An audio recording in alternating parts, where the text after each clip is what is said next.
Hi guys, welcome to my page. What are we cooking today? We are cooking fried rice. It's very easy to prepare. Just follow the step in this video. Yes, and I'm going to put down all the ingredients I use. I'm going to put them down in the description. Yes, you can check. As you can see, I have my veggies, liver, and this is thyme. Yes, and this is the rice.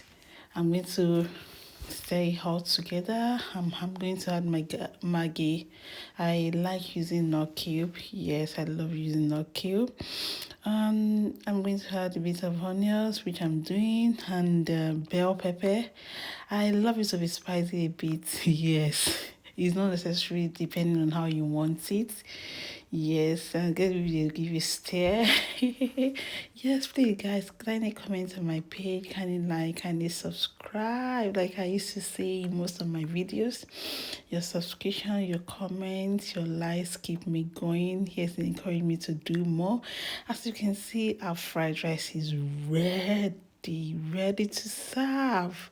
I love you guys. Thank you for staying tuned. Yes, thank you for staying tuned. See you in the next video. Bye. Thank you.